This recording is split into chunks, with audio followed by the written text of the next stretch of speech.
pauwi na kami, meron pong nangahabol po sa amin na barangay. Ano, curfew na ba ito? Hindi pa. Mga anong oras ito? Mga ano na po siguro yun, 10:30 siguro. Kami yung pinagbintangan na nanaksak daw, tapos ng bato. Nanaksak? O, tapos ng bato daw. Tapos anong ginawa? Dinala kayo sa barangay? Binugbog po kami sa barangay. Binugbog kayo? Opo. Bago po kami sumakay ng mobile, binugbog na po kami. Ito ang problemang inilapit sa amin ng 4 na magkakaibigan di umano'y na pagdiskitahan dahil sa kasalanang hindi naman nila ginawa.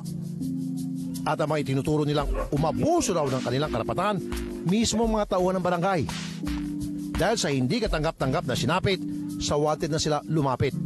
Dapat po third year na po ako kasi pinauwi po ako sa probinsya namin. Masyado po na barkada, kaya yung pag-aaral ko napabayaan ko na po.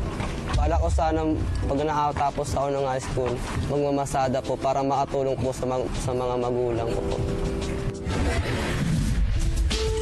Kahit napabayaan niya ang pag-aaral at napabarkada, hindi naman daw siya napapatrobol. Kaya ganoon na lang ang takot ni Mark nang mapadiskitahan ang kanyang barkada nung gabi ng ika-28 ng Disyembre. Pasimuno raw sila ng rumble na naganap sa service road ng North Luzon Expressway o NLEX na sakop pa ng barangay Ugog, lungsod ng Valenzuela. Ayon sa 18 anyos na si Eliser, papauwi na sana sila na may mangyaring kaguluhan. Naglalakad na po kami.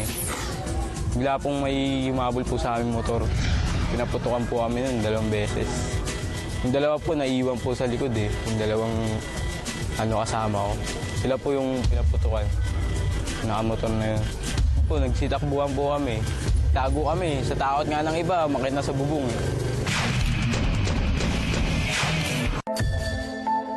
Gate na magkakabarkada, ibang grupo ang nagsimula ng rumble.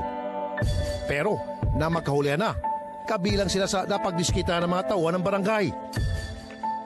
Nagawa sa amin to na saktan po ako, di ko po tanggap na wala naman kaming kasalanan, ba't kami binubugbog? Padaan lang naman talaga kami.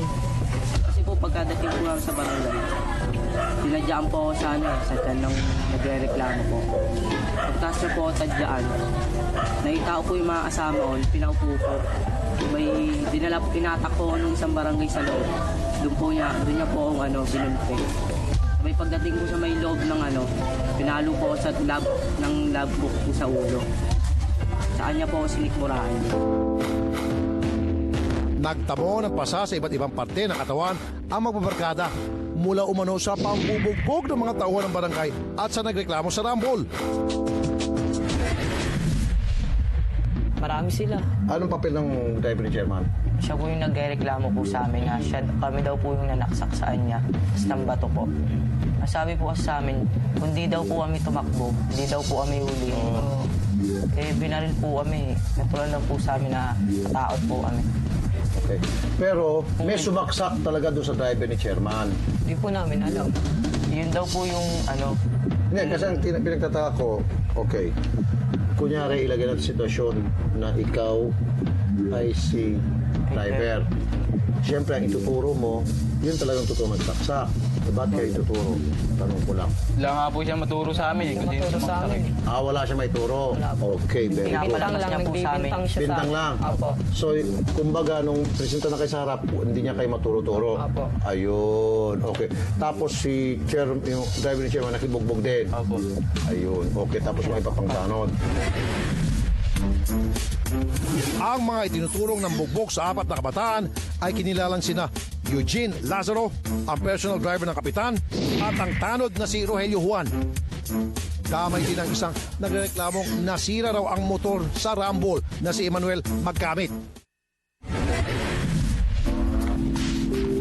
Hindi pa raw nakontento ang mga abusadong kalipores ni kapitan.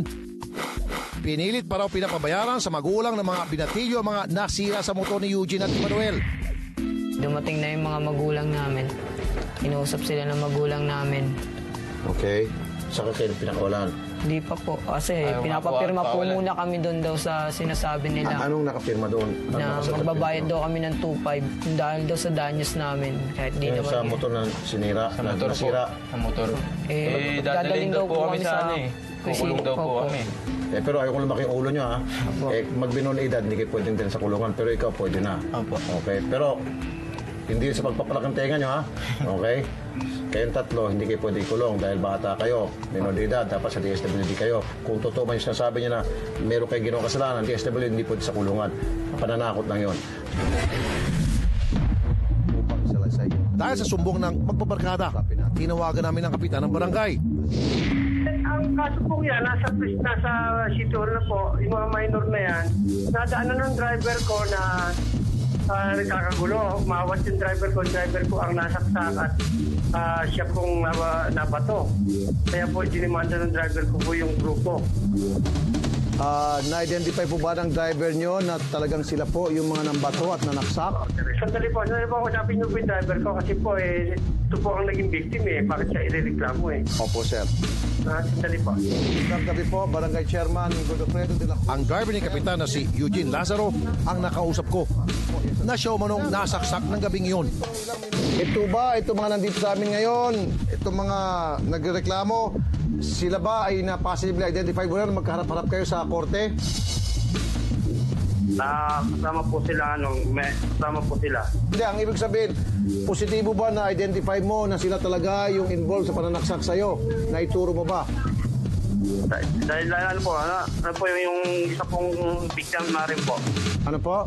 Yung isa pong biktima rin po, tinuturo rin po sila. Hindi, sir. Huwag po yung isang biktima. Ikaw po, kasi ikaw ang complainant Ikaw nireklamo Ngayon, ang gusto kong tanongin sa'yo, na-identify mo ba sila? Na-identify? Nakilala mo ba na sila talaga yung mga nagsaksak? Siyempre, sir, dapat ituro mo yung nagsaksak sa'yo para magkaroon ka ng tamang hustisya. Ano po? Pangit po yung tuturo nyo, hindi talaga nagsaksak sa inyo. Dapat yung talagang totoong nagsaksak para yung po talaga makulong. Ang tanong ko ulit ngayon, sa palagay nyo ba, sir, sila po talaga, sure ka ba, without a doubt, 100% na sila po talaga nagsaksak o isa sa kanila nagsaksak sa'yo, sir?